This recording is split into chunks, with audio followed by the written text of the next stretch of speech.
Simple सी बात है।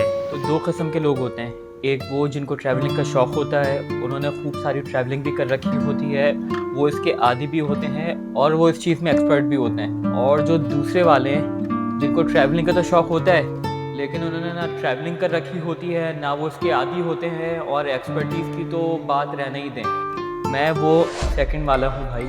और अब मुझे करनी है ट्रैवलिंग। शौकीन मैं हूँ ट्रैवलिंग का, आदत मुझे है नहीं, और एक्सपर्टीज़ तो रहने ही दें। तो सबसे पहले लगेज लेकर आते हैं और सामान पैक करते हैं। सामान पैक करना भी एक किस्म की एक्सपर्टीज़ में आता है। तो चलें। तो अब इन कपड़ों को इस सूटकेस में रखना है फुल मशीन गन स्पीड के साथ। हो गया काम। और हाँ, एक एडवाइस, कराची की सड़कों पे आप लेट होकर अपनी ट्रेन मिस कर सकते हैं, इसीलिए कैब वेटिंग पे बुक कर लें और स्टेशन पहुंच के इस ट्रेन में बैठ के अपने सामान को पहले ही तरतीब से रख लें, यानी पहले आइए पहले पाइए की बुनियाद पर अपने बैगेज की जगह खुद बना लें।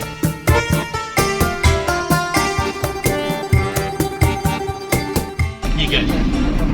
टमाटर वाला साग।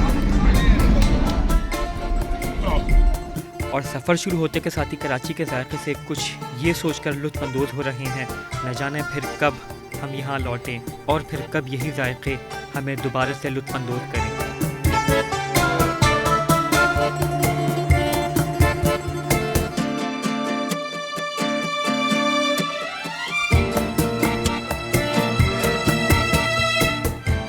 और कई जंक्शन से गुजरते हुए, कई स्टेशनों पर रुकते, चहलकदमी करते हुए हम अपनी मंजिल की जानिब रवा दवा हैं। और सफ़र आपको कई नज़ारों से गुजारता है, जिससे आपकी सोच में कई दास्तानें, कई कहानियाँ पैदा होती हैं।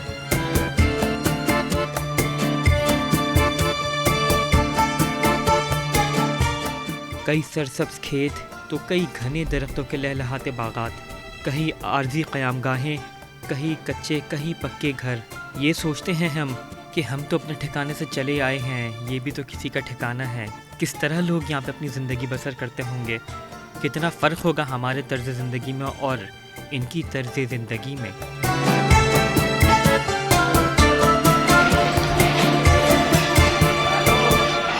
सफ़र और कहानियों का एक ताल्लुक़ है।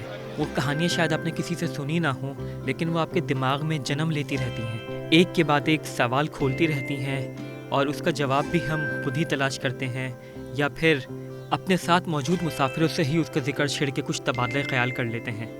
बहरहाल, चले तो आए हैं अपने शहर से, लेकिन कुछ दिल ही जानता है किस दिल से आए हैं।